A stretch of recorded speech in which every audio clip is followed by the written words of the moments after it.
Ikhwan fillah, azakumullah. Kajian pada hari ini itu berkaitan dengan tujuan hidup seorang mukmin adalah surga. Ini penting untuk kita mengulang-ulang kajian seperti ini, untuk kita yakini bahwa hidup kita diciptakan oleh Allah untuk beribadah kepada Allah dan agar kita masuk ke dalam surga, bukan dunia. Karena banyak kalau kita lihat ketika orang ini sudah diberikan oleh Allah Subhanahu wa taala fasilitas, pekerjaan, harta, kedudukan atau yang lainnya, dia lupa tentang tujuan hidupnya. Sehingga dia melalaikan kewajiban-kewajiban kepada Allah Subhanahu wa taala. Padahal dunia ini enggak ada harganya. Dunia ini rendah, dunia ini hina. Maka dikatakan dunia. Dunia itu dikatakan dunia karena apa? Karena pertama dikatakan dunia ini rendah karena adna minal akhirah, karena dia dekat kepada akhirat. Karena dunia ini sebelum akhirat. Kemudian dikatakan dunia karena dia dani'ah, laisat bi syai'in binisbati lil akhirah. Dikatakan dunia ini dunia karena dia rendah, hina, enggak ada harganya dibandingkan dengan akhirat. Kemudian dunia ini lebih rendah daripada bangkai kambing, lebih jelek daripada bangkai kambing dunia ini. Dunia ini lebih jelek daripada sayap nyamuk, enggak ada harganya dunia ini. Makanya Nabi bersabda SAW, "Lau kanatid dunya ta'dilu 'indallahi janaha ba'udatin ma saqa kafiran minha syarbata ma'in." Kalau seandainya dunia ini berharga sebesar sayap nyamuk, maka Allah tidak akan memberikan setetes air pun kepada orang-orang kafir. Dan dunia ini juga dikatakan dani'ah, rendah, karena diumpamakan seperti makanan manusia yang dimakan. Kemudian jadi apa dia setelah itu? Maka Nabi bertanya kepada Dhaha, apa yang kamu makan, apa yang kamu minum, kemudian setelah itu jadi apa? Itulah perumpamannya dunia.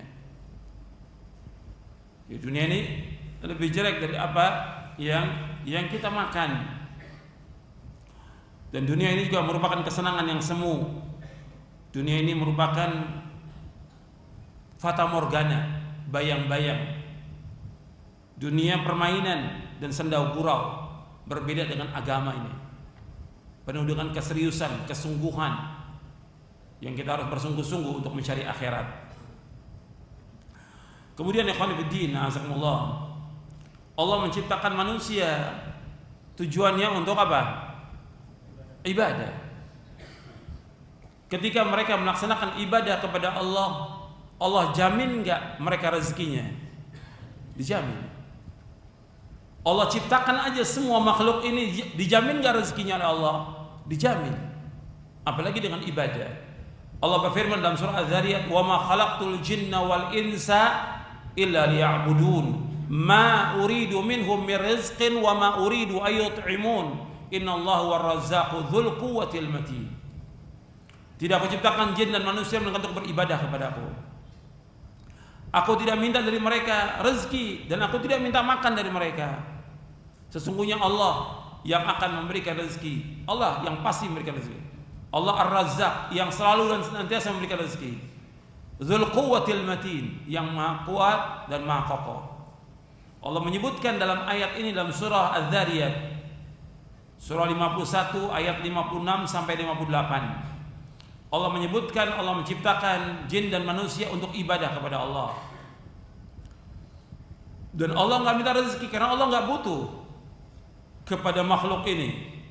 Allah tidak butuh. Allah Al-Ghani, maha kaya, Dzur Rahmah, yang punya rahmat yang sangat luas. Allah enggak butuh.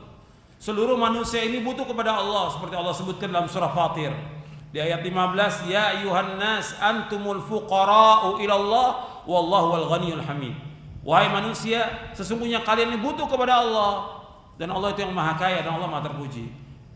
Jadi manusia yang butuh kepada Allah, Allah enggak butuh kepada manusia. Allah enggak butuh minta makan sama sekali. tapi Allah yang memberikan makan kepada makhluk ini. Allah yang memberikan rezeki kepada makhluk. Jadi kita ibadah dengan ibadah kepada Allah, Allah berikan rezeki kepada kita. Ini harus kita yakini dan harus kita imani.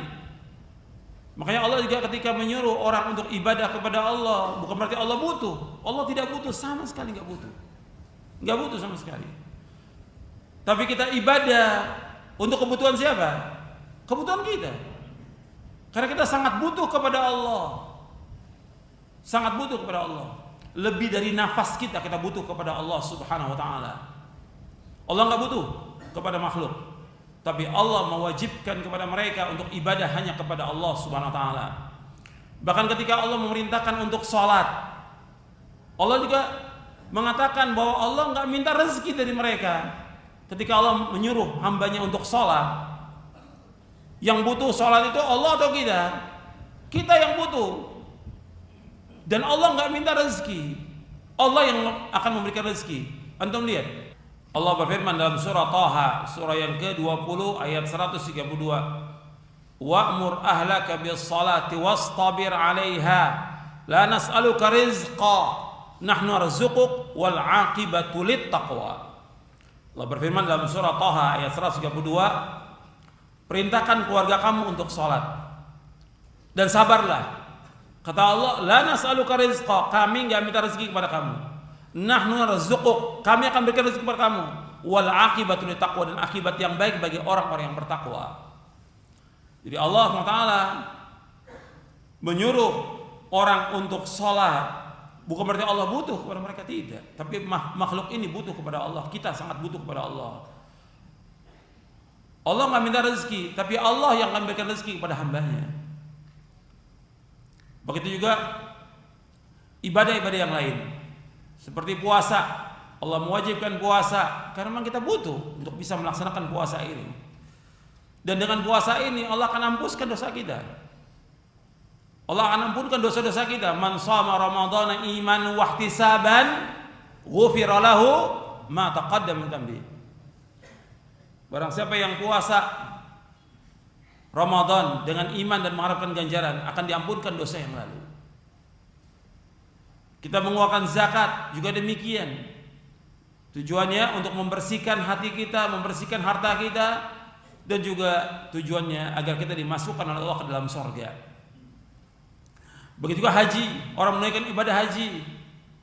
Nabi menyebutkan ganjarannya apa haji itu? Haji yang mabrur ganjarannya apa? Surga. Kata Nabi SAW, al-umratu ilal umrati kafaratun lima bainahuma wal hajjul mabruru laisa lahu jazaa'un ilal jannah. Dari satu umrah ke umrah berikutnya menghapuskan dosa-dosa di antara itu. Dan haji yang mabrur enggak ada balasan kecuali surga. Kalau Anda melihat dari ayat-ayat dan hadis Nabi, itu semua menunjukkan tentang jannah, tentang surga. Agar manusia tahu bahwa dia hidup dalam melaksanakan ibadah ini untuk masuk ke dalam surga. Ini harus kita ini meyakini demikian. Karena ini termasuk iman kepada yaumul akhir. Harus kita yakini. Dan nanti saya akan sebutkan ayat-ayatnya banyak sekali dalam Al-Quran. Kemudian juga ketika kita seperti sekarang ini kita nuntut ilmu, Nabi menyebutkan gimana dengan nuntut ilmu? Wa man salaka tariqan yaltamisu fihi ilman sahalallahu lahu bihi tariqan al-jannah. Barang siapa yang berjalan untuk menuntut ilmu, Allah akan mudahkan jalannya ke surga. Semua Nabi sebutkan dengan surga supaya manusia yakin bahwa tujuan hidup dia adalah surga, bukan dunia. Bahkan dalam hadis yang lain juga tentang hadis tentang menuntut ilmu yang diriwayatkan oleh Imam Ahmad, Abu Dawud, Tirmidzi dan yang lainnya. Nabi bersabda sallallahu alaihi wasallam, "Man salaka tariqan yatlubu fihi ilman, salaqallahu bihi tariqan al-jannah. Wa innal malaikata la tadau ajnihata ridan li talibil ilmi." Wa innahu la yastaghfiru lil 'alimi man fis samawati wal ardi hatta al hitanu fil ma' wa fadlul 'alimi 'ala al 'abidi ka fadlil qamari 'ala sa'iril kawakib Innal ulama hum warathatul anbiya lam yuwarithu dinaran wala dirhaman wa innama warathul ilma faman akhadahu bihadzin wafir. Dalam hadis yang diriwayatkan oleh Imam Ahmad, Abu Daud, At-Tirmidzi, Ibnu Majah, Ibnu Hibban dari sahabat Abu Darda radhiyallahu anhu dan disahihkan oleh Syekh Al-Albani rahimahullah. Rasulullah SAW bersabda, barang siapa yang berjalan untuk menuntut ilmu, maka Allah akan mudahkan jalannya menuju surga. Sesungguhnya malaikat meletakkan sayapnya kepada para penuntut ilmu karena ridho dengan orang-orang yang menuntut ilmu. Sesungguhnya orang alim, orang yang mengajarkan kebaikan akan dimintakan ampun oleh yang berada di langit dan di bumi, sampai ikan yang ada di air dan di lautan pun memohonkan ampun kepada orang yang mengajarkan kebaikan. Keutamaan orang alim atas ahli ibadah seperti keutamaan bulan atas seluruh bintang. Sesungguhnya ulama, mereka adalah pewaris para nabi. Sesungguhnya para nabi tidak mewariskan dinar dan tidak mewariskan dirham. Para nabi tidak mewariskan dinar dan dirham. Para nabi tidak mewariskan mata uang emas dan mata uang perak.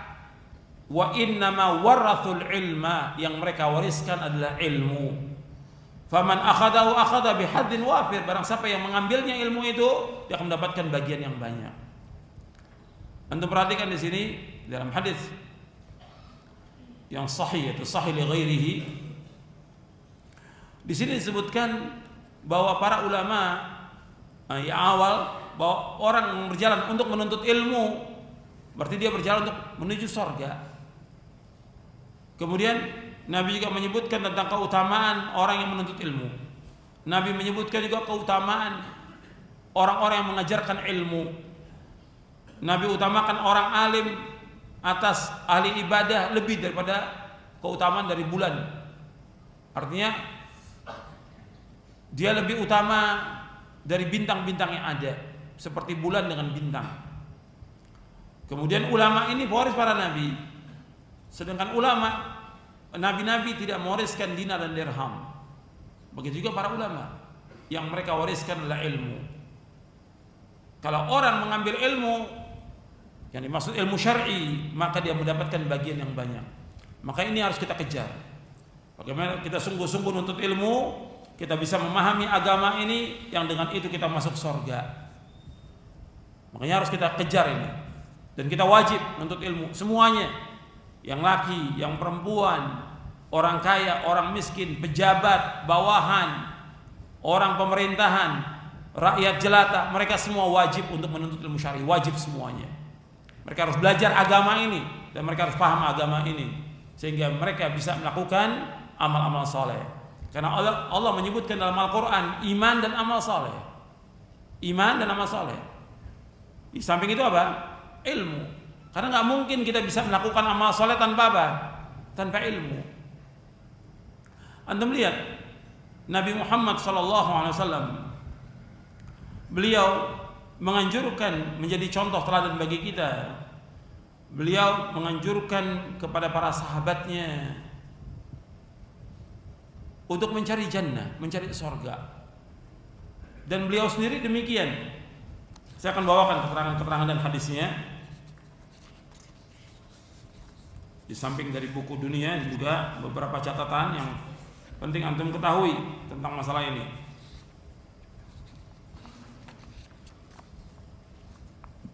Nabi Muhammad SAW, jadi kalau antum mau catat, ya, yang pertama tadi pembahasan kita tentang tujuan hidup seorang mukmin adalah surga.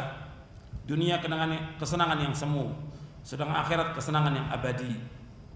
Dunia adalah permainan, sendau gurau, sedangkan agama adalah kesenangan, keseriusan, kesungguhan ibadah untuk mendapatkan kebahagiaan dan surga. Allah menciptakan manusia untuk ibadah kepada Allah SWT. Allah menjamin rezeki hamba-hambanya, dan Allah memerintahkan mereka untuk melaksanakan seluruh bentuk ibadah itu agar mereka mendapatkan surga. Kemudian yang kedua tadi, Yang kedua, menuntut ilmu itu jalan menuju surga. Pembahasan yang kedua tadi, menuntut ilmu jalan menuju surga. Kemudian yang ketiga, Nabi SAW ingin menjadi seorang hamba. Beliau tidak mau jadi raja. Beliau ingin jadi seorang hamba.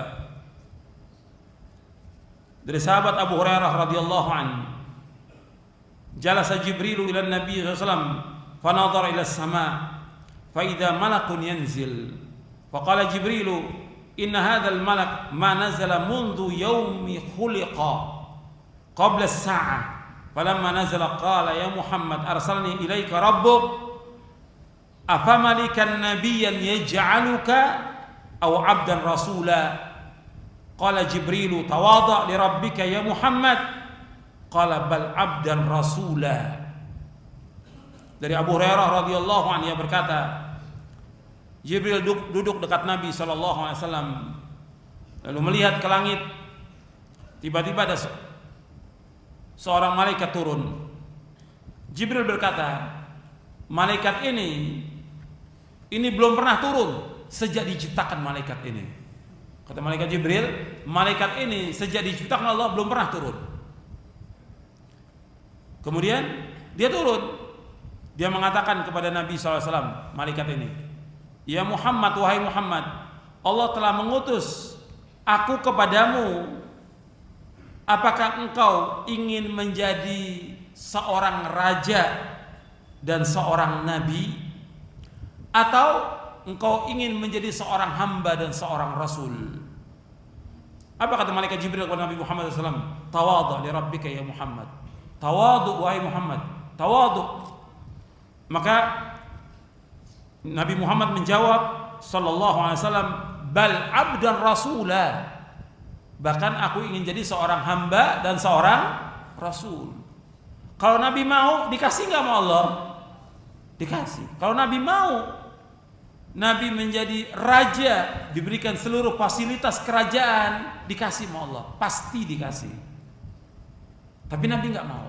Nabi menjawab, bal 'abdan rasula. Bahkan aku ingin menjadi seorang hamba dan seorang rasul.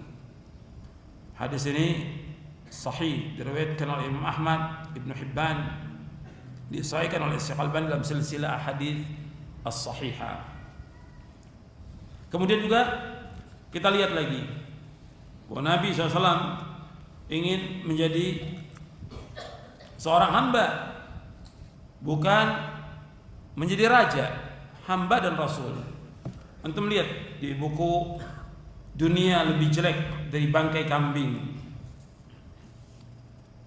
Antum lihat di halaman 125. Antum lihat di buku Dunia Lebih Jelek dari Bangkai Kambing di halaman 125. Jadi ada seorang wanita Ansar masuk ke dalam rumahku, kata Aisyah radhiyallahu anha. Lalu dia melihat alas tidur Rasulullah SAW adalah kain yang dilipat. Kemudian dia pun pulang mengirimkan kepadaku kasur yang berisi wol. Kemudian Rasulullah SAW bersabda, apa ini wahai Aisyah? Aku berkata, wahai Rasulullah, ada seorang wanita Ansar yang masuk ke dalam rumahku dan melihat ranjangmu. Kemudian dia pergi dan mengirimkan ini kepadaku. Apa kata Rasulullah SAW? Nabi bersabda SAW, ruddihi ya Aisyah, ruddihi. Fa wallahi law syi'tu la ajrallahu ma'i jibal adz-dzahab wal fiddah. Apa kata Nabi SAW? Kembalikan wahai Aisyah, kembalikan wahai Aisyah. Demi Allah, seandainya aku mau, maka Allah akan menjalankan gunung emas dan perak bersamaku. Kalau aku mau dunia, Allah akan kasih itu gunung jadi emas, gunung itu jadi perak bersama aku, untuk aku. Kalau seandainya aku mau. Tapi Rasul nggak mau. Rasul nggak mau dunia. Yang ingin diinginkan Rasul apa? Surga, jannah. Kalau Rasulullah menganjurkan demikian kepada para sahabatnya, maka beliaulah yang pertama masuk surga. Jadi kalau orang mengatakan bahwa Rasulullah nggak dijamin masuk surga, ini yang mengatakan orang munafik, orang zindik. Kalau ada orang mengatakan bahwa Rasulullah tidak dijamin masuk surga, ini yang mengatakan adalah orang-orang munafik, orang zindik. Rasulullah jelas Sorganya yang paling tinggi. Dan pertama sorga dibuka untuk siapa? Untuk Rasulullah SAW. Dalam hadis yang sahih riwayat Muslim. Yang pertama kali dijamin masuk sorga adalah Rasulullah SAW. Kalau Rasul mengatakan kepada para sahabat bahwa jaminannya sorga, berarti beliau masuk sorga atau tidak? Beliau yang pertama kali masuk sorga. Jadi kalau orang mengatakan bahwa Rasulullah tidak masuk sorga, nggak dijamin masuk sorga, ini orang munafik, orang zindik ini. Ya kalau dikatakan Rasul nggak jamin masuk sorga, buat apa orang masuk Islam nantinya? Ini orang zindik, orang munafik. Kemudian juga antum lihat lagi di halaman selanjutnya, ketika Umar bin Khattab radhiyallahu an melihat Rasulullah tidur di atas tikar dan membekas di mukanya, di badannya. Jadi kata Umar radhiyallahu an, "Faraitu athar al-hasir fi jambihi fabagaitu faqala ma yubkik." Faqultu ya Rasulullah, inna Kisra wa Qaisar fima huma fihi wa anta Rasulullah. Faqal ama tarda an takuna lahumud dunya wa lana al-akhirah. Kata Umar radhiyallahu an ketika melihat bekas tikar di badan beliau bagian samping, maka kata Umar, aku menangis. Kemudian Rasulullah SAW berkata, apa yang membuat kamu menangis? Kata Umar, aku berkata, wahai Rasulullah sallallahu alaihi wasallam, sesungguhnya Kisra dan Kaisar, artinya kerajaan Persia dan Romawi, dengan apa yang mereka miliki dari dunia, sedangkan engkau adalah utusan Allah. Lalu beliau sallallahu alaihi wasallam bersabda, amma tarda an takuna lahumud dunya wal akhirah. Tidaklah engkau ridha jika dunia untuk mereka orang-orang kafir dan akhirat untuk kita. Biarkan dunia untuk mereka, akhirat untuk kita. Memang juga Allah menciptakan dunia ini untuk kesenangan orang-orang kafir. Dunia ini bagi orang kafir apa? Sorga. Dunia ini bagi orang mukmin apa? Penjara. Kata Nabi SAW, ad-dunya sijnul mu'min wa jannatul kafir. Kata Rasulullah SAW, dunia itu penjara bagi orang mukmin dan surga bagi orang-orang kafir. Hadis ini sahih riwayat Muslim dan Tirmidzi. Dunia ini sijnul mu'min, penjaranya orang mukmin, wa jannatul kafir, surga bagi orang kafir. Karena orang kafir bebas melakukan apa saja, nggak ada batasan, nggak ada larangan, nggak ada hukum. Tapi kalau orang mukmin ada batasan-batasan, ada kewajiban yang dia wajib laksanakan, ada larangan yang nggak boleh dia langgar. Maka diumpamakan seperti penjara. Begitu juga dalam riwayat yang lain, hadis ini sahih Bukhari Muslim muttafaqun alaih.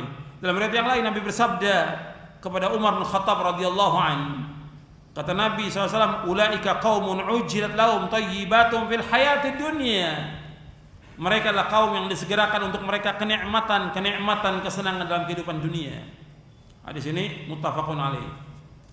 Diriwayatkan oleh Imam Bukhari dan Muslim. Di dunia ini untuk mereka, untuk orang-orang kafir. Dunia ini yang Nabi cari adalah apa? Surga. Dan Nabi juga demikian kepada para sahabat radhiyallahu anhu. Sampai Nabi bersabda di dalam hadis yang sahih yang diriwayatkan oleh Imam Ahmad, Ibnu Hibban dan disahihkan oleh Syekh Al-Albani dalam silsilah sahihah, bahwa Nabi ketika berdakwah di Mekah dari sahabat Jabir radhiyallahu anhu, Nabi ini dakwah di Mekah terus menerus, siang dan malam Nabi dakwah. Dan Nabi ketika musim haji Nabi datangi satu persatu itu. Di Mina, di Arafah, di Muzdalifah didatangi oleh Nabi SAW. Disebutkan didatangi di rumah-rumah mereka, di tempat-tempat tinggal mereka, dan juga pada musim haji di Mina Nabi datangi mereka. Sampai Nabi berkatakan, mayyuwini mayansuruni hatta uballigha risalat rabbi walahul jannah. Kata Nabi SAW, siapa yang akan melindungi aku, siapa yang akan menolong aku sehingga aku bisa menyampaikan risalah Rabbku dan bagi orang itu surga. Tuh perhatikan, yang Nabi tawarkan di sini sorga, bukan dunia, bukan jabatan, bukan kedudukan, bukan pangkat, bukan yang lainnya. Yang Nabi tawarkan apa kepada mereka? Sorga. Siapa yang mau nolong aku untuk menyampaikan perkataan Allah ini kepada umat ini, jaminannya sorga. Kemudian juga dalam riwayat yang sama, yaitu ketika baiat Aqabah yang kedua. Baiat Aqabah yang kedua. Jadi ada baiat Aqabah yang pertama, kemudian yang kedua, yaitu orang-orang Ansar dari Madinah, dari Yathrib, Madinah. Mereka datang ketika musim haji dan mereka baiat masuk Islam. Nah, waktu itu datang 70 orang ini, orang-orang Ansar. Maka Nabi SAW berkata kepada mereka, kata mereka begini, ya Rasulullah, ala manubayyi'uka. Kata orang-orang Ansar ini, yang 70 orang, atas apa kami bayat engkau ya Rasulullah? Qala tubayyi'uni ala sam'i wa ta'ah fil nashati wal kasal wan nafaqa fil usri wal yusr wal amri bil ma'ruf wan nahyi 'anil munkar wa an taqulu fillahi la takhafuna fillahi lawmata la'im wa 'ala an tansuruni fatamna'uni idza qadimtu 'alaikum mimma tamna'una minhu anfusakum wa azwajakum wa abna'akum wa lakumul jannah. Itu perhatikan di sini. Ya Rasulullah, atas apa aku baiat engkau ya Rasulullah? Engkau baiat aku untuk mendengar dan taat, baik ketika engkau semangat maupun ketika engkau malas, dan engkau memberikan nafkah ketika sulit dan ketika senang, dan engkau memerintahkan yang ma'ruf dan mencegah yang mungkar, dan hendaknya engkau berkata di jalan Allah dan tidak takut, berkata yang benar di jalan Allah dan tidak takut celaan orang yang mencela. Dan kalian wajib menolong aku, dan kalian wajib mencegah dari gangguan orang lain ketika aku datang kepada kalian, sebagaimana kalian menolong dan membela diri kalian, istri-istri kalian dan anak-anak kalian. Walakumul jannah, bagi kalian surga. Artinya Nabi SAW memberikan baiat kepada mereka untuk mendengar dan taat dan membela Nabi ketika Nabi datang ke Madinah. Kalau Nabi datang ke Madinah, kalian wajib membela, sebagaimana kalian membela diri kalian, istri kalian, anak kalian, wajib membela Rasulullah SAW. Maka jaminannya surga. Bukan dikasih jabatan menteri, bukan. Atau kedudukan apalagi, jabatan-jabatan yang penting, atau posisi-posisi yang penting, tidak. Yang Nabi berikan jaminan kepada sahabat, walakumul jannah, bagi kalian surga, enggak ada yang lain. Dan itu terus, dan itu diyakini oleh para sahabat hatta orang yang baru masuk Islam. Saya akan bacakan riwayatnya. Dan terus seperti itu. Kemudian para sahabat juga melaksanakan faqumna ilaina fabaya'nahu. Hadisnya panjang ya, saya enggak baca semuanya. Fa akhadha alaina wa syarata wa yu'tina ala dzalikal jannah. Kata orang-orang Ansar, kami berdiri, kami laksanakan baiat kepada Nabi, dan Nabi mengambil baiat kepada kami, memberikan syarat, dan Nabi memberikan kepada kami, kalau kami taat melaksanakan baiat ini, itu Allah akan jamin dengan surga. Hadis ini diriwayatkan oleh Imam Ahmad, Ibnu Hibban, disahihkan oleh Syekh Al-Albani dalam silsilah hadis as-sahihah di juz yang pertama. Pernah ada seorang yang bernama Umair bin Al-Humam Al-Ansari. Umair ibn Al-Humam Al-Ansari, sebagaimana riwayat Muslim. Ya Rasulullah sallallahu alaihi wasallam ketika perang Badar, itu Rasulullah waktu perang Badar itu mengatakan kepada para sahabat, qumu ila jannatin arduhas samawati wal ard. Itu perhatikan, Nabi memberikan semangat kepada para sahabat ketika berhadapan dengan orang-orang musyrikin. Antum tahu kaum musyrikin pada waktu jumlahnya berapa? 1000 orang. Sahabat 300, lebih sedikit. Nabi memberikan semangat kepada para sahabat, "Qumu, bangkitlah kalian ke sorga yang luasnya seluas langit dan bumi." Tiba-tiba Umair bin Al-Humam Al-Ansari berkata, "Ya Rasulullah, jannatun arduha samawati wal ard?" Qala, "Na'am." "Wahai Rasulullah, surga seluas langit dan bumi?" "Iya." Kata Umair, "Bah, bah." Faqala Rasulullah, "Apa yang membawamu mengatakan bah, bah?" Artinya kalimat menyenangkan ini. Buat apa saya makan kurma ini saja, saya nggak ngambil yang ini, surga ini. Maka dia tinggalkan itu. Apa yang membuat kamu mengatakan demikian? Apa jawab Umair bin Humam Al-Ansari? "La wallahi ya Rasulullah, illa raja'i akuna min ahliha." Aku nggak ada harapkan dari omongan ini kecuali aku mengharapkan surga. Aku jadi penghuni surga, nggak ada yang lain. Bukan kedudukan, bukan jabatan, bukan ghanimah, bukan harta rampasan perang, bukan semuanya. An akuna min ahliha. Aku menjadi penghuni surga. Kemudian dia keluarkan beberapa korma itu, dia makan. Kemudian kata dia, "Kalau aku masih makan beberapa butir kurma, masih lama hidup aku ini." Maka ditinggalkan oleh dia, dilemparkan. Kemudian dia perang. Tsumma qatalahum hatta qutil. Dia memerangi orang-orang kafir itu sampai dia terbunuh syahid di perang Badar. Dan orang yang ikut perang Badar saja dijamin oleh Rasulullah dengan surga. Hadis ini sahih, diriwayatkan oleh Imam Muslim. Kemudian juga hadis yang lain, Syaddad bin Had menjelaskan tentang anna rajulan min al-Arab, ada seorang Badui.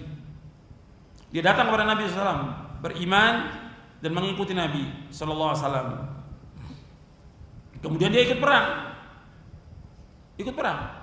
beriman, ikut perang.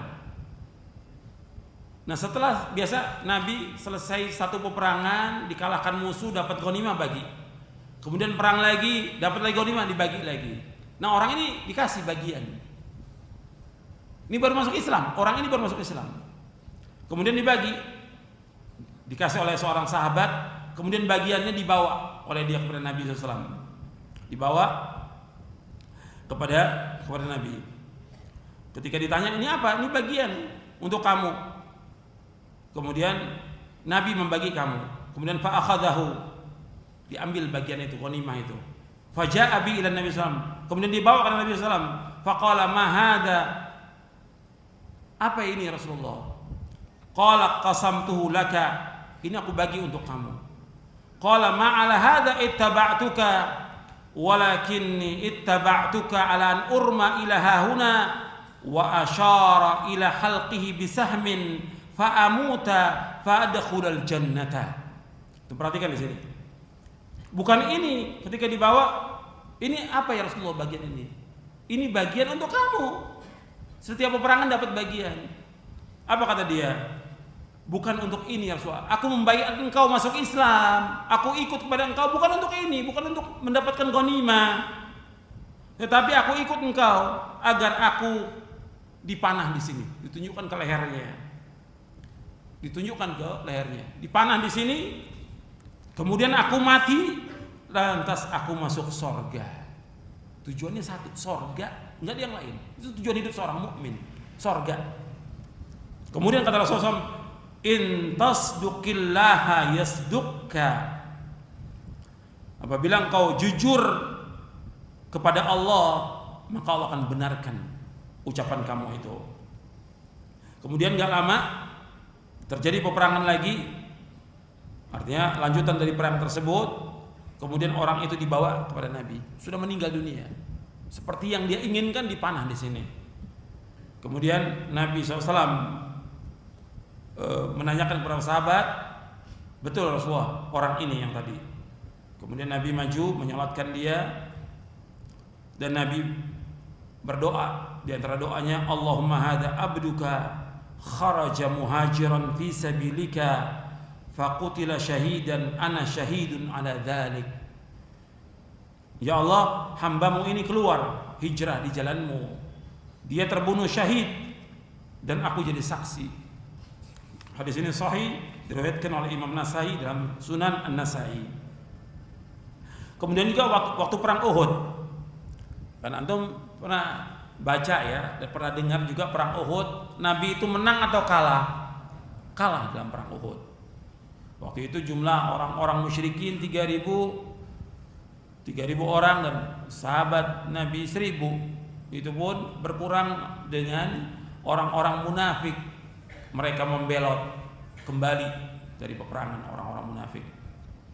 Waktu itu ketika dikabarkan waktu awal peperangan Nabi menang di babak pertama, kemudian babak selanjutnya Nabi kalah dan dikabarkan bahwa Nabi SAW terbunuh. Maka para sahabat berkata, buat apa kita hidup kalau Nabi sudah meninggal dunia? Jadi dikabarkan, dan Nabi tetap masih hidup tapi kena ini, kepalanya luka parah dan giginya juga beberapa gugur. Kemudian di antara sahabat ada yang bernama bernama Anas bin Nadhr. Sebagaimana cerita Anas bin Malik yang diriwayatkan oleh Imam Bukhari dan Muslim. Kata Anas bin Nadhr kepada para sahabat, dia bertemu dengan sahabat yang lain, untuk apa kita hidup kalau Nabi sudah meninggal dunia? Kita maju memerangi orang-orang kafir. Apa di antara perkataan Anas bin Nadhr? Perkataannya gini, kata Anas, ya Sa'ad, waktu itu dia mengajak Sa'ad bin Mu'ad dan juga sahabat yang lain, inni ajidu rihal jannah duna Uhud. Kata dia ketika memberikan semangat kepada para sahabat dan juga kepada Sa'ad bin Mu'ad, inni ajidu rihal jannah duna Uhud. Sesungguhnya aku mendapatkan aroma sorga dari balik Uhud. Jadi yang ada di hati mereka, di kepala mereka, keyakinan mereka, hidup ini berjuang untuk masuk sorga, bukan yang lain. Bukan mendapatkan uang, bukan kedudukan, bukan harta, bukan jabatan, bukan yang lain, masuk sorga. Maka dia memberikan semangat kepada sahabat, sesungguhnya aku mendapatkan aroma sorga dari balik Uhud. Maka terus dia maju berperang sampai dicincang semuanya oleh orang-orang kafir. Yang tersisa hanya tangannya ini. Itu pun diketahui oleh saudaranya. Semua dicincang oleh orang kafir. Maju ke medan perang Uhud sampai mati dia. Syahid, dan bukannya mati begitu aja, dicincang oleh orang-orang kafir sampai tangannya baru ketahuan oleh saudaranya. Bahwa ini Anas bin Nadhr. Jelas para sahabat kalau kita lihat, mereka itu tujuan hidupnya adalah surga. Contoh lagi, ada seorang pembantu Nabi. Kan yang antum kenal pembantu Nabi itu siapa? Anas bin Malik. Ada lagi pembantu Nabi berapa? Di antaranya ada pembantu Nabi SAW namanya Rabi'ah bin Ka'ab al-Aslami. Hadis ini diriwayatkan oleh Imam Ahmad dalam musnadnya dan juga dalam Sahih Muslim. Kalau di musnad Imam Ahmad panjang riwayatnya. Yang namanya Rabi'ah bin Ka'ab al-Aslami ini membantu Nabi SAW. Ya wajar Nabi SAW menawarkan kepada pembantunya, apa sih yang kau inginkan? Wajar kalau seorang majikan umpamanya punya pelayan, menawarkan kepada pelayan, apa sih yang kamu inginkan? Dia sudah bekerja untuk kita, sudah baik bekerja untuk kita, pantas ditawarkan. Nabi menawarkan kepada Rabi'ah bin Ka'ab al-Aslami radhiyallahu an, apa yang kau inginkan? Gak langsung jawab dia. Dalam musnad Imam Ahmad disebutkan, mikir dulu dia, berpikir. Saya nggak ingin dunia ini zail, kata dia, hilang, fata morgana, dunia ini pasti binasa. Yang aku inginkan surga. Nabi tanya lagi seperti itu lagi, akhirnya dijawab oleh, dalam riwayat Muslim dijawab oleh Rabi'ah bin Ka'ab, uridu murafaqataka fil jannah. Aku ingin menemani engkau di surga, enggak ada yang lain. Aku ingin menemani engkau di sorga. Apa kata Nabi? Awa ghaira dzalik. Apa ada yang lain? Selain sorga ada nggak yang lain? Tidak ada yang lain. Ini yang riwayat Muslim. Enggak ada yang lain. Itu aja sudah. Apa kata Nabi SAW? A'inni ala nafsika bikathratis sujud. A'inni ala nafsika bikathratis sujud. Tolonglah diriku, tolonglah aku untuk dirimu dengan memperbanyak sujud. Arti tolonglah aku dengan dirimu itu. Ini ala nafsika, arti kamu tolong aku untuk bisa menemani aku atas dirimu untuk bisa masuk surga dengan banyak sujud. Artinya dengan banyak melaksanakan sholat-sholat sunnah yang disyariatkan. Hadis ini sahih riwayat Muslim. Jadi as'aluka murafaqatal jannah. Aku ingin menemani engkau di surga. Kata Nabi, awa ghaira dzalik, apa yang lain? Dijawab, qultu dzak. Itu aja, enggak ada yang lain. Maka langsung Nabi bersabda SAW, fa'inni ala nafsika bikathrat sujud. Maka tolonglah aku untuk dirimu dengan banyak sujud. Ini diriwayatkan oleh Imam Ahmad dan Imam Muslim. Jadi ikhwan fillah, azakumullah, masih banyak lagi, puluhan lagi yang lain. Ini diantaranya yang saya sebutkan. Atau orang yang baru masuk Islam. Begitu juga kisah di perang Uhud juga ada, perang Badar tadi ada, di perang Uhud juga ada.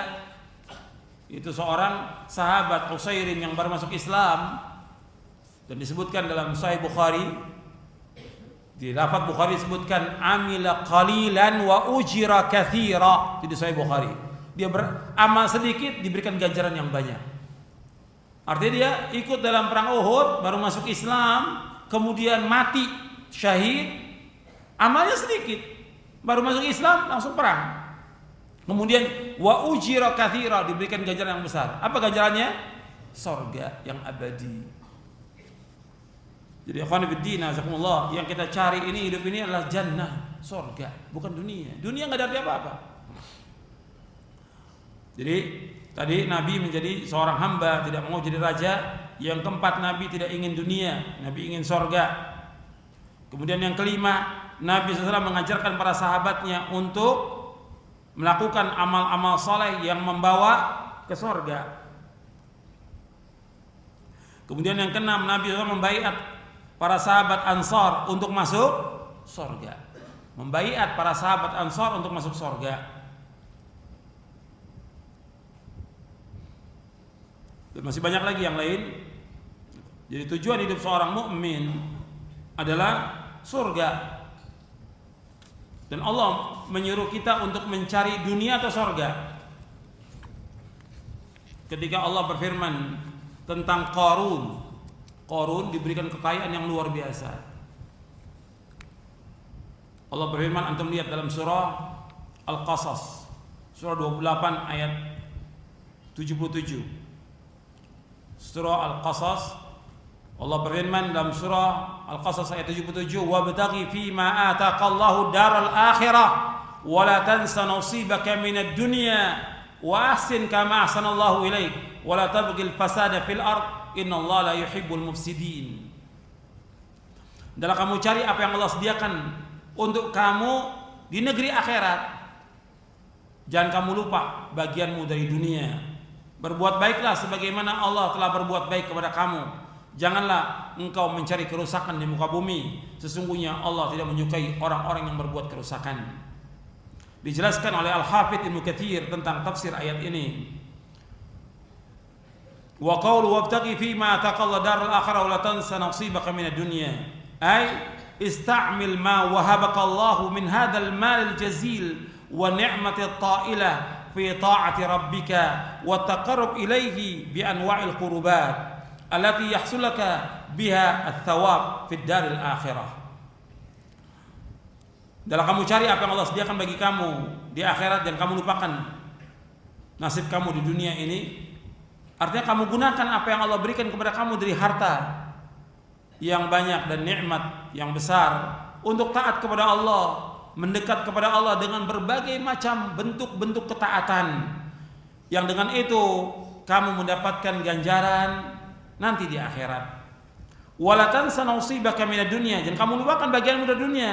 Kata Ibnu Katsir rahimahullah, ay mimma abahallahu fiha minal ma'akil wal masharib wal malabis wal masakin wal manakih fa inna rabbika 'alaika haqqan wa li nafsika 'alaika haqqan wa li ahlika 'alaika haqqan wa li zawrika 'alaika haqqan fa'ati kulli dhi haqqin haqqahu. Kata Ibnu Katsir rahimahullah, jangan kamu lupakan nasibmu di dunia ini itu dari apa-apa yang Allah bolehkan dari kalian, dari makanan, minuman, pakaian, tempat tinggal, juga menikah. Karena sesungguhnya Rabb kamu punya hak atas kamu. Dirimu punya hak atas kamu, keluargamu punya hak atas kamu, tamumu punya hak atas kamu, maka berikanlah setiap orang haknya. Kemudian wa ahsin kama ahsana ay ahsin lil khalqi, dalam kamu berbaik kepada makhluk ini. Kemudian disebutkan lagi wala tabghil fasada fil ard, janganlah kamu membuat kerusakan di muka bumi. Jangan kamu berbuat jelek kepada makhluk Allah ini. Innallaha la yuhibbul mufsidin, sesungguhnya Allah tidak menyukai orang-orang yang berbuat kerusakan. Jadi disuruh kita oleh Allah untuk mencari apa? Mencari apa? Akhirat. Yang Allah suruh wabtaghi fi ma ataqallahu daral akhirah, kamu cari apa yang Allah sediakan buat kamu di sorga. Cuma untuk dunia apa? Jangan dilupakan. Ya tujuannya apa kalau di sini? Yang dicari dengan semangat sungguh-sungguh apa? Akhirat. Karena kita memang diciptakan oleh Allah untuk apa? Untuk ibadah. Dunia dengan segala macam isinya ini pasti akan hilang. Perhiasan.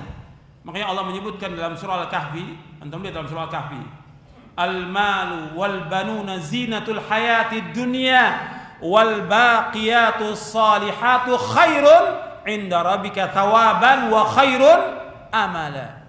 Antum lihat dalam surah Al-Kahfi ayat 46. Allah menyebutkan al-malu wal banuna zinatul hayatid dunya, harta dan anak-anak perhiasan kehidupan dunia. Wal baqiyatus salihatu khairun 'inda rabbika thawaban wa khairun amala. Adapun al baqiyatus salihat, amal-amal yang baik, amal-amal yang saleh. Salat yang 5 waktu, puasa, zakat dan yang lainnya, termasuk zikir.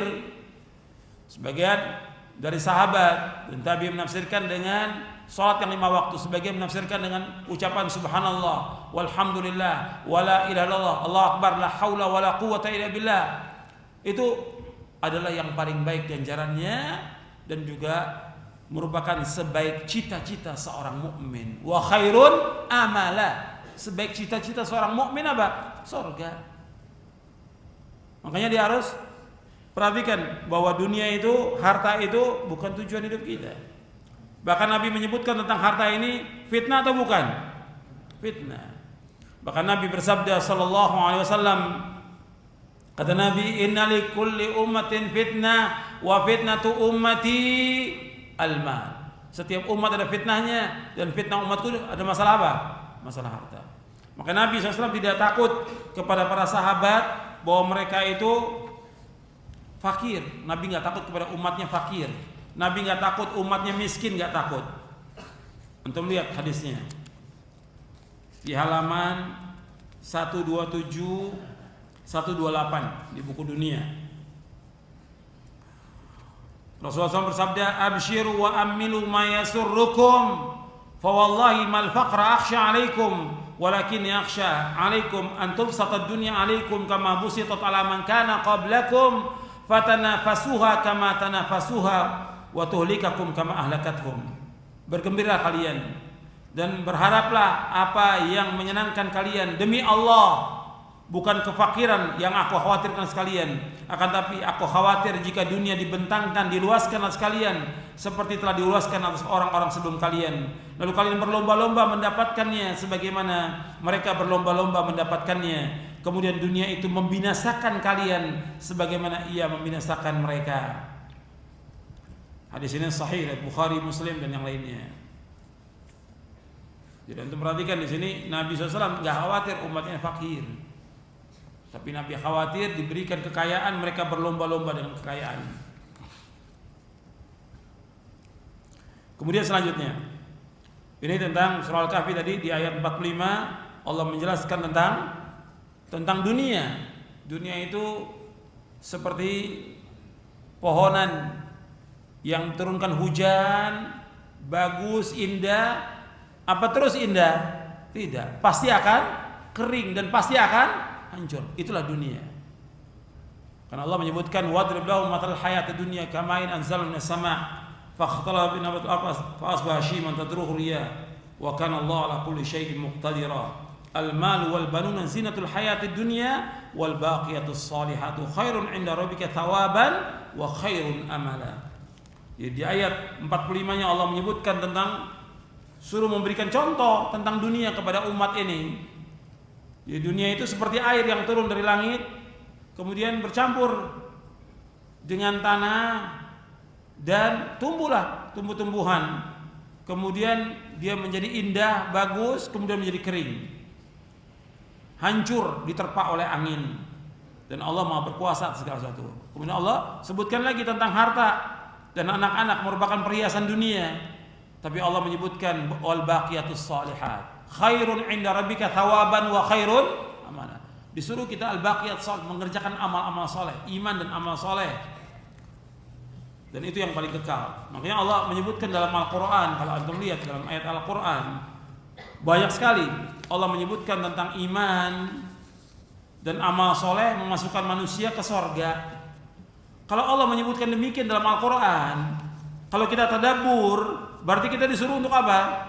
Untuk mengokohkan iman kita, menguatkan iman kita. Kemudian kita terus menuntut ilmu dan kita memperbanyak apa? Amal soleh. Antum lihat banyak ya. Bukan satu ayat di surah Al-Baqarah aja antum bisa lihat. Wa basyiril ladzina amanu wa amilus salihati anna lahum jannatin tajri min tahtil anhar. Seterusnya, berikanlah kabar gembira kepada orang beriman beramal saleh bahwa bagi mereka surga-surga yang mengalir di bawahnya sungai-sungai. Dan seterusnya. Kemudian juga Allah berfirman dalam surah Al-Kahfi, innal ladzina amanu wa amilus salihati kanat lahum jannatul firdausi nuzula. Sungguhnya orang beriman dan beramal saleh, bagi mereka surga-surga firdaus sebagai tempat tinggal mereka. Allah juga berfirman dalam surah Yunus, innal ladzina amanu wa amilus salihati yahdihim rabbuhum bi imanihim tajri min tahtihimul anharu fi jannatin na'im. Sungguhnya orang beriman dan beramal saleh Allah tunjuki dengan iman mereka mengalir di bawah mereka sungai-sungai di sorga yang penuh dengan kenikmatan. Allah juga berfirman dalam surah Luqman, innal ladzina amanu wa amilus salihati lahum jannatun na'im. Sesungguhnya orang beriman beramal saleh bagi mereka itu surga-surga kenikmatan. Dalam surah Al-Buruj Allah berfirman, innal ladzina amanu wa amilus salihati lahum jannatun tajri min tahtil anhar dzalikal fawzul kabir.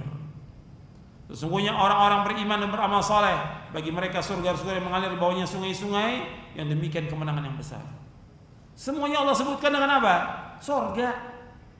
Kalau antum tadabbur ayat Al-Quran, mesti kita tambah semangat dalam kita melakukan amal-amal soleh. Tujuannya apa? Surga. Bukan dapat balasan di dunia, bukan. Bukan dapat kedudukan, bukan jabatan, bukan pujian, bukan sanjungan, bukan harta, bukan uang, bukan yang lain. Tapi surga. Seluruh amal soleh yang kita tujukan adalah surga.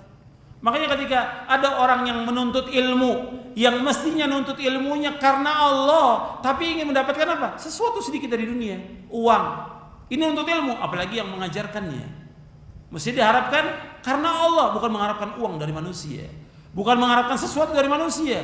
Diharapkan apa? Keridhaan Allah. Yang diharapkan surga dengan dia mengajarkan ilmu yang bermanfaat kepada umat ini, bukan dunia. Maka Nabi bersabda tentang orang yang nuntut ilmu, man ta'allama ilman mimma yubtaqa bihi wajhullah la yata'allamu illa liyusiba bi ardhin min ad-dunya lam yajid arfal jannati yaumil qiyamah. Barang siapa yang menuntut ilmu yang mestinya dia mencari wajah Allah, tapi dia menuntut ilmu untuk mengharapkan sedikit dari dunia, maka dia tidak mendapatkan aroma surga.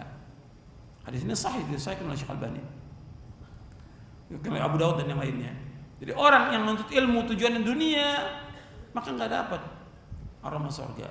Begitu juga orang mengajarkan ilmu, mendakwakan ilmu, diharapkan Allah SWT. Yang diharapkan surga. Makanya antum lihat para nabi dan para rasul alaihi wassalatu wassalam dalam Al-Quran, Allah ulang-ulang dalam surah Asy-Syu'ara, la as'alukum alaihi ajra in ajriya ala rabbil alamin. Aku enggak minta upah dari berdakwah ini, mengajak manusia ke Allah. Aku enggak minta upah, enggak minta ganjaran. Tapi yang aku harapkan apa? Ganjaranku adalah di sisi Allah SWT. Nabi Nuh juga mengatakan, Nabi Nuh alaihissalam, la as'alukum alaihi mala. Aku enggak minta upah, enggak minta harta dari kalian.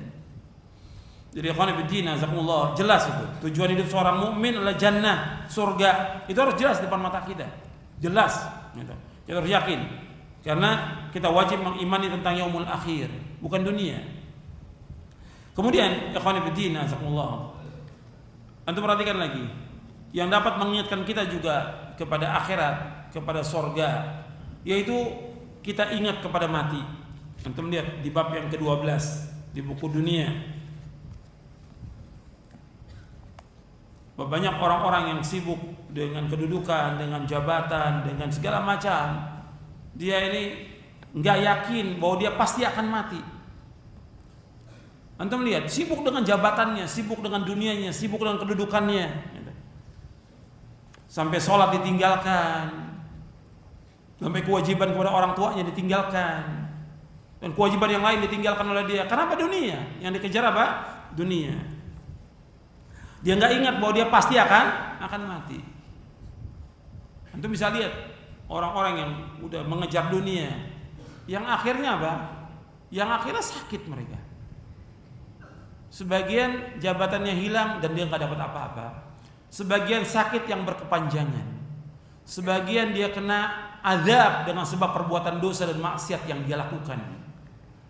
Ada yang sakit berkepanjangan. Ada yang juga diberikan macam-macam sudah azab pada dirinya, pada istrinya, pada anaknya, pada segala macam. Karena apa? Karena dosa yang dia lakukan. Dia nggak ingat bahwa dia itu pasti akan mati.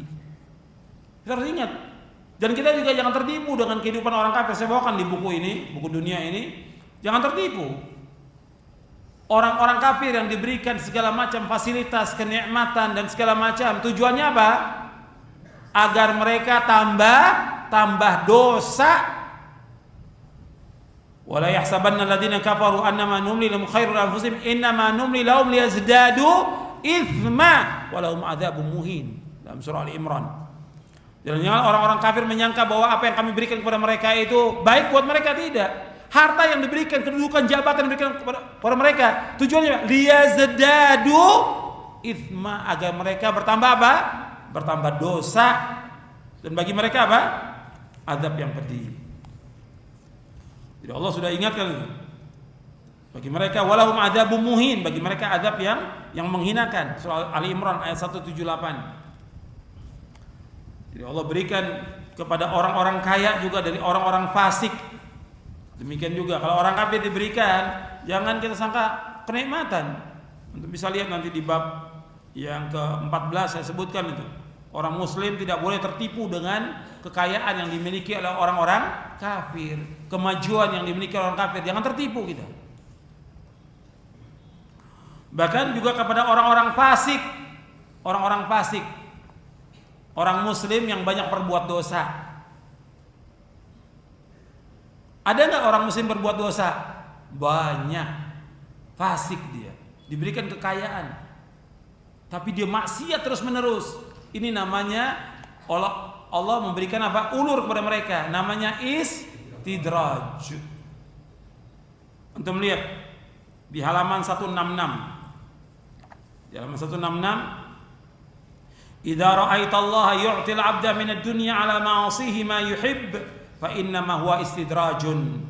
Thumma tala Rasulullah sallam, falamma nasu ma dzukiru bi fatahna 'alaihim abwaaba kulli syai' hatta idza farihu bima utu akhadnahum baghtatan fa idza hum mublisun. Jika engkau melihat Allah memberikan kepada seorang hamba dari perkara dunia yang ia senangi, padahal hamba tersebut banyak bermaksiat, maka itu merupakan istidraj, diulur oleh Allah. Lalu Rasulullah SAW membaca ayat dalam surah Al-An'am di ayat 44, falamma nasu ma dzukiru bihi fatahna 'alaihim abwaaba kulli syai' hatta idza farihu bima utu akhadnahum baghtatan fa idza hum mublisun. Maka ketika mereka melupakan peringatan yang telah diberikan kepada mereka, kami pun membukakan semua pintu kesenangan untuk mereka, sehingga ketika mereka bergembira dengan apa yang telah diberikan kepada mereka, kami siksa mereka dengan tiba-tiba, maka ketika itu mereka terdiam putus asa. Ini hadis sahih riwayat Imam Ahmad dari Uqbah bin Amir, dan Syekh Al-Albani mensahihkan dalam silsilah hadis as-sahihah di juz yang pertama. Maka kita jangan tertipu dengan yang dimiliki oleh orang-orang kafir atau orang-orang kaya. Kita lihat Rasulullah SAW tidak tertipu dengan Persia dan Romawi, dengan kedudukan mereka, dengan singgasana mereka, dengan kaya mereka. Rasul tidak tertipu. Itu satu kaum yang disegerakan apanya oleh Allah? Kebaikannya. Ulaika qaumun ujrat thayyibatun fil hayatid dunya. Itu mereka disegerakan kebaikan di dunia ini.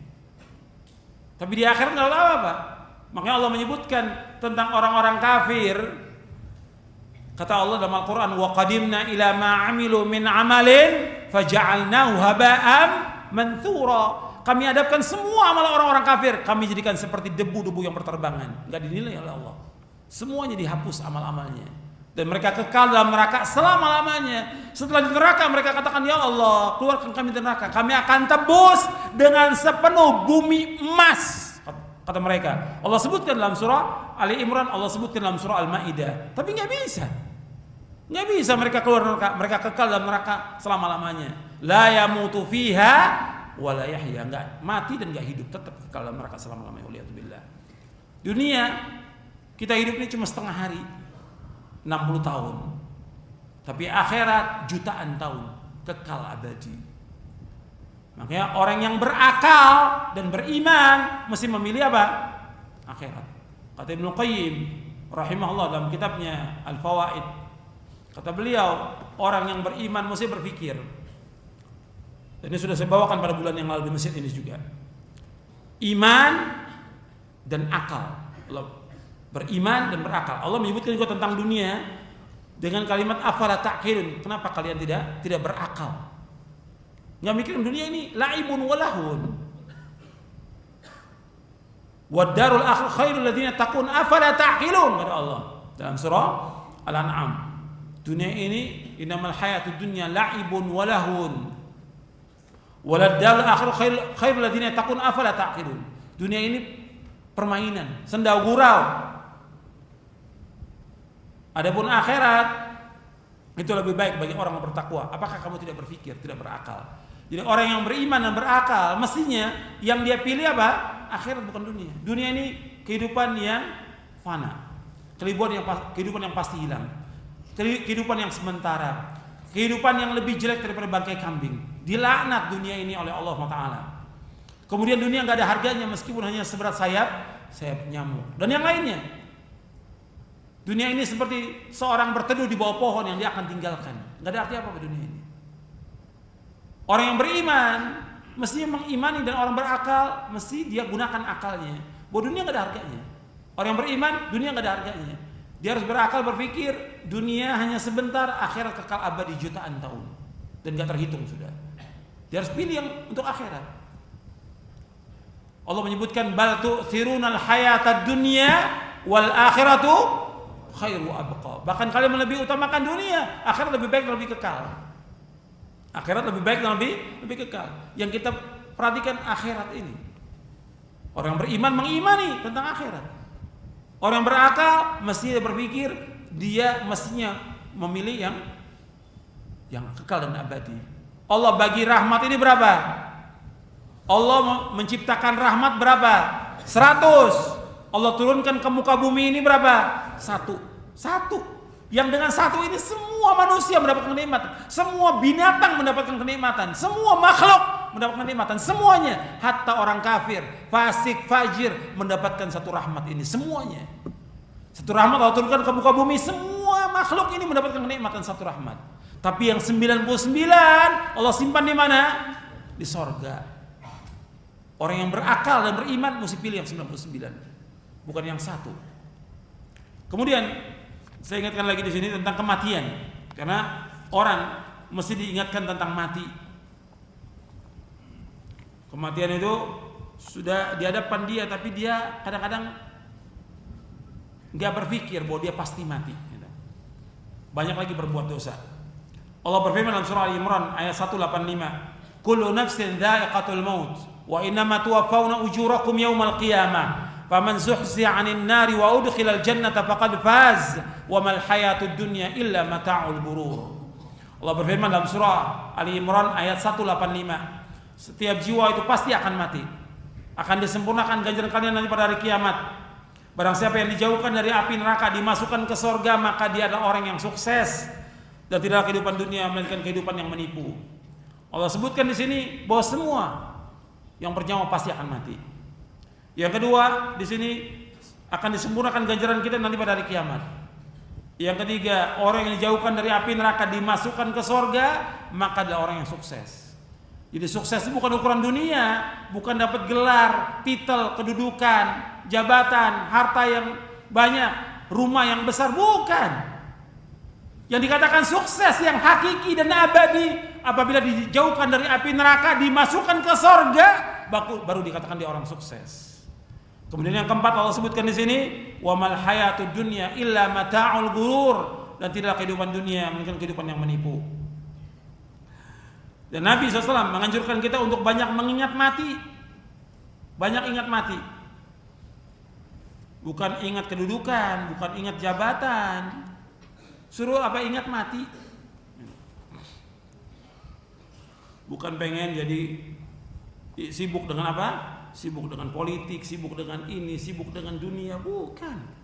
Ingat mati, disuruh ingat mati. Akthiru dzikra hadhimil ladzat ya'ni al-maut. Perbanyaklah kalian mengingat pemutus kelezatan itu kematian. Kenapa Nabi menyebutkan demikian? Hadis ini sahih dari riwayat Imam Ahmad, Tirmizi, Ibnu Majah, Nasai dan yang lainnya. Manfaat kita ingat mati banyak, di antaranya kita akan selalu bertobat kepada Allah karena kita banyak dosa. Mempersiapkan bekal. Yang kedua, mempersiapkan bekal amal soleh sebanyak-banyaknya. Antum lihat tuh fawaidnya di halaman 138, 139. Kemudian yang ketiga, kita berlomba-lomba dalam berbuat kebajikan. Kalau kita ingat mati, kita akan terus berlomba-lomba. Fastabiqul khairat, berlomba-lomba dalam kebaikan. Kemudian yang keempat, tidak menunda amal soleh yang bisa dikerjakan sekarang atau hari ini. Yang kelima, kita akan gunakan waktu sebaik-baiknya untuk hal yang bermanfaat dan ibadah kepada Allah. Ini juga kalau Anda perhatikan, banyak waktu kaum muslimin yang dibuang dengan sia-sia. Setiap hari dibuang dengan sia-sia. Enggak orang awamnya, enggak penuntut ilmunya, enggak para dai-nya, dibuang dengan sia-sia. Untuk ngobrol, untuk main, untuk jalan. Belum lagi ya, media sosial yang ada itu habis dia untuk waktunya. Maka Anda perhatikan, waktu banyak yang terbuang dengan sia-sia.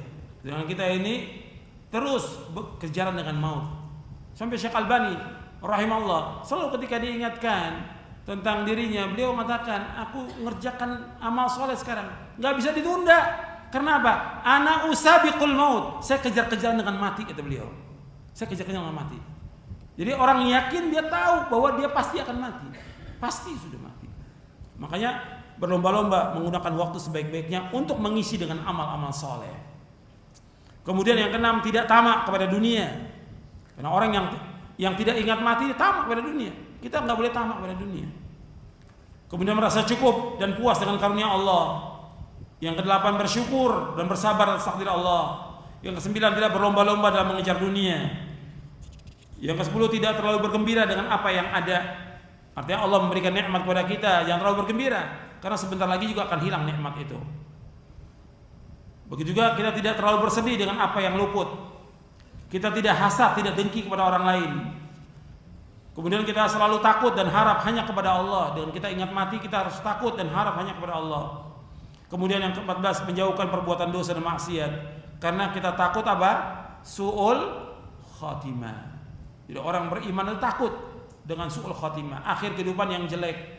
Karena apa? Penilaian amal itu di sisi Allah tergantung awal atau akhir. Akhir. Innamal a'malu bil khawatim. Sesungguhnya amal-amal tergantung daripada akhirnya. Maka para ulama takut mereka. Takut apa? Su'ul khatimah. Ya, mereka enggak bangga dengan amal-amal mereka yang dulu. Mereka terus mohon kepada Allah agar amal-amal mereka diterima. Dan mereka mohon kepada Allah agar ditetapkan dalam agama ini, dan mohon kepada Allah agar mereka diberikan husnul khatimah. Kemudian juga pernah ditanya kepada Rasulullah SAW, ya Rasulullah, ayyul mu'mina afdal? Faqala ahsanum khuluqa. Qala fa ayyul mu'mina akhyas? Qala aktsaruhum lil mauti dzikra wa ahsanum lima ba'dahu isti'dadan ulaikal akyas. Ya Rasulullah, orang mukmin yang mana yang paling utama? Yang paling baik akhlaknya. Orang mukmin yang yang bagaimana yang paling cerdas? Orang mukmin yang mana yang paling cerdas? Beliau jawab SAW, orang yang paling banyak mengingat kematian dan yang paling baik persiapannya untuk menghadapi apa yang terjadi setelahnya. Mereka itulah orang-orang yang paling cerdas. Ini penjelasan Nabi. Jadi orang yang cerdas itu menurut Nabi SAW, perhatikan, orang yang paling cerdas menurut Nabi SAW siapa? Orang yang paling banyak mengingat kematian dan juga orang yang paling bagus mempersiapkan diri untuk sesudah kematian. Dia mempersiapkan bekal. Itu orang yang cerdas. Ini hadis hasan riwayat Ibnu Majah, Tabrani dan Jamul Kabir dan yang lainnya. Jadi orang mukmin yang pintar adalah orang mukmin yang selalu ingat kepada kematian dan yang paling baik mempersiapkan diri untuk akhirat. Karena seorang mukmin dia yakin dengan seyakin-yakinnya bahwa dia pasti mati dan dia pasti akan kembali kepada Allah Subhanahu wa taala. Makanya kita harus minta kepada Allah surga. Maka Nabi SAW ketika mendengar ada seorang sahabat di akhir salatnya dia berdoa, Allahumma inni as'alukal jannah wa a'udzubika minan nar. Nabi mengatakan, siapa yang mengucapkan demikian? Aku ya Rasulullah. Haulahan dan di sekitar itu kami minta kepada Allah. Ya, Nabi selalu minta, Allahumma inni as'alukal jannah wa a'udzubika minan nar. Ya Allah, aku minta kepada Engkau surga dan jauhkan dari api neraka. Allahumma inni as'alukal jannah wa a'udzubika minan nar. Allahumma inni as'alukal jannah wa a'udzubika minan nar. Itu doa-doa Nabi. Minta kepada Allah surga, dijauhkan dari api neraka. Bukan yang lain. Maka doa yang terbanyak yang Nabi berdoa kepada Allah, Rabbana atina fid dunya hasanah wa fil akhirati hasanah wa qina adzabannar. Ya Allah, berikan kepada kami kebaikan di dunia dan juga kebaikan di akhirat. Dan lindungi kami dari azab neraka. Kebaikan di dunia ya ilmu yang bermanfaat. Kebaikan di dunia istri yang salihah. Kebaikan di dunia yaitu melakukan amal-amal saleh. Kemudian kebaikan di akhirat enggak ada lagi kecuali apa? Surga. Di dunia hasanah itu yang tadi saya sebutkan, wa fil akhirati hasanah itu surga. Wa qina adzabannar. Ya, Nabi selalu menyebutkan demikian. Makanya ikhwan fillah, jazakumullah, disuruh kita untuk membuat persiapan untuk akhirat. Antum lihat Nabi ketika bersama sahabatnya ada satu jenazah. Nabi duduk di pinggiran kubur. Lagi menguburkan jenazah sahabat. Kemudian Nabi duduk di pinggiran kubur. Apa? Nabi nangis sampai basah. Tanahnya dekat Nabi itu basah. Apa kata Nabi SAW? Ya ikhwani limithli hadza fa'idu. Antum lihat di halaman 141. Antum lihat di buku dunia halaman 141. Kata Nabi, ya ikhwani limithli hadza fa'idu. Kata Nabi SAW, beliau duduk di pinggiran kubur, maka beliau menangis sampai membasahi tanah.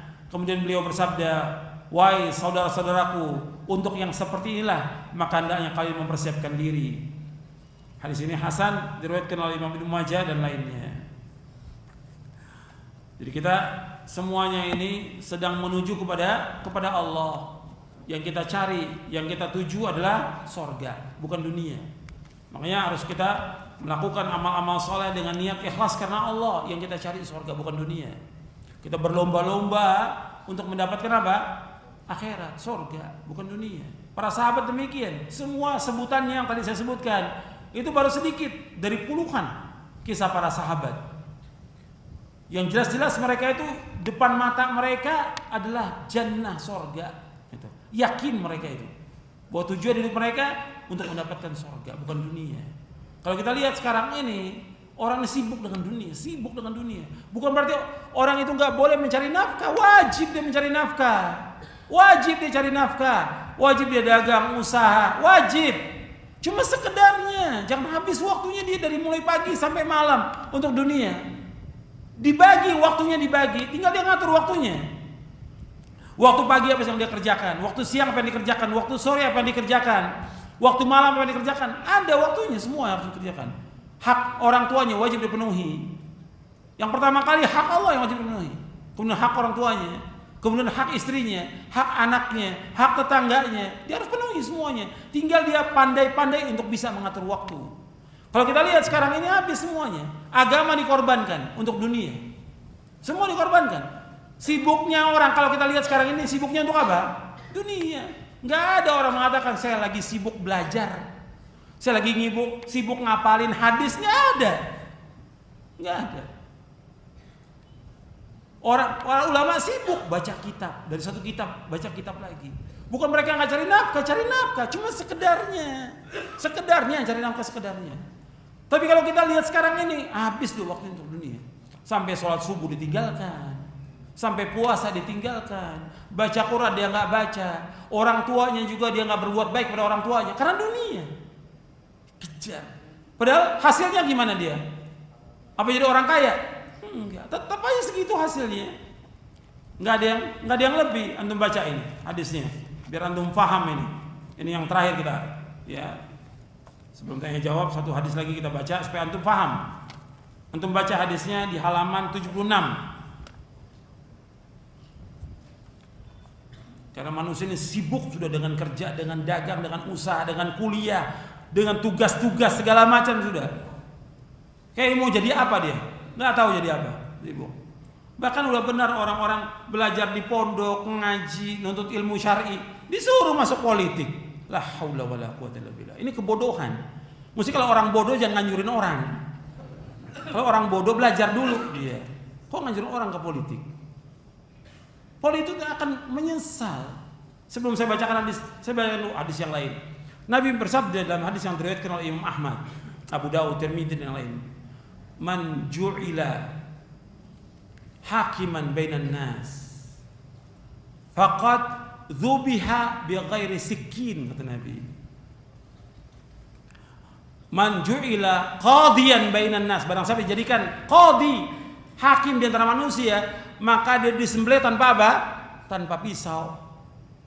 Artinya hukumannya berat buat orang itu.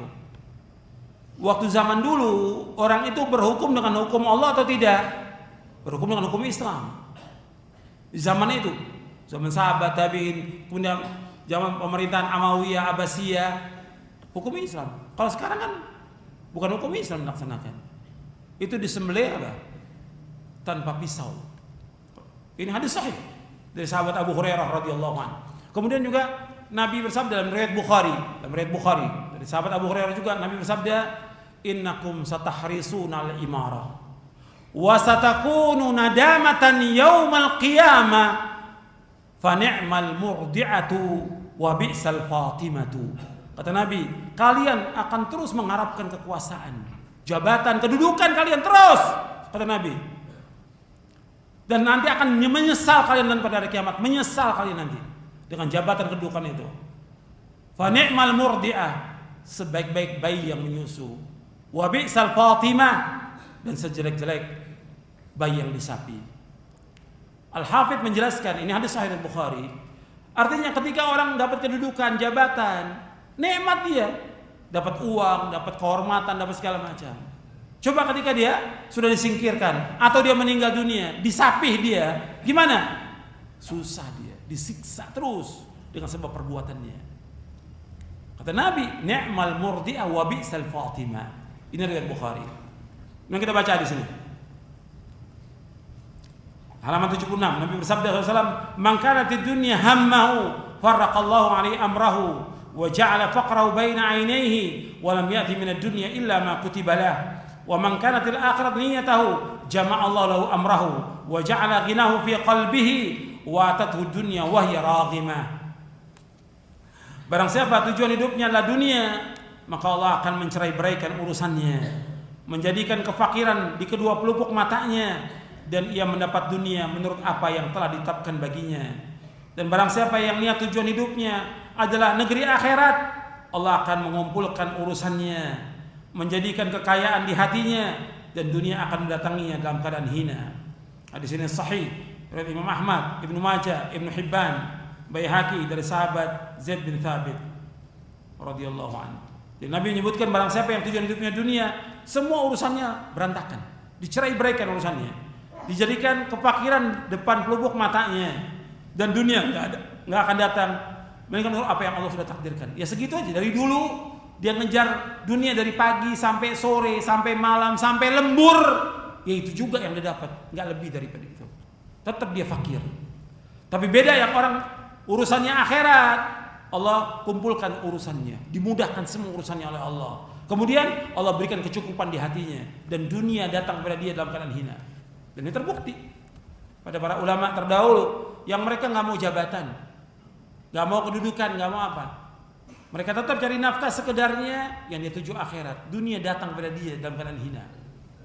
Karena rezeki ini sesuatu yang sudah pasti diberikan oleh Allah Subhanahu wa taala. Kita mencari sekedarnya buat kehidupan kita di dunia dan buat keluarga kita. Tapi yang pokok yaitu apa? Akhirat. Makanya kita wajib menjaga diri kita dan keluarga kita dari api neraka. Itu yang wajib itu. Yang ada sekarang ini kita penuhi semua kebutuhannya, makannya, sekolahnya, bayarannya, SPP-nya, bajunya. Coba akhir Ramadan, yang sibuk apa? Beli apa? Pakaian, persiapan buat mudik, buat segala macam sudah. Nggak berpikir untuk akhirat.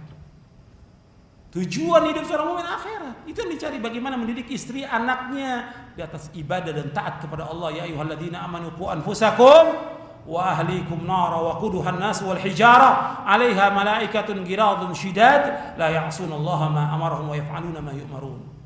Dalam surah At-Tahrim ayat 6. Wahai orang beriman, jaga diri kamu dan keluarga kamu dari api neraka. Yang bakarannya adalah manusia dan jin. Di atasnya adalah malaikat-malaikat yang kejam dan bengis, yang tidak berbuat maksiat kepada Allah dan mengerjakan apa yang Allah perintahkan. Disuruh jaga keluarga kita dari api neraka dengan apa? Dengan menyuruh mereka taat kepada Allah, menyuruh mereka kewajiban-kewajiban kepada Allah dan kepada kedua orang tuanya. Laksanakan ketaatan, jauhkan maksiat, disuruh bertakwa kepada Allah. Itu kewajiban kita. Kita wajib jaga diri kita, istri kita, dan anak kita dari api neraka. Ya, saya pikir cukup sampai sini. Mudah-mudahan yang sedikit bermanfaat bagi kita semua.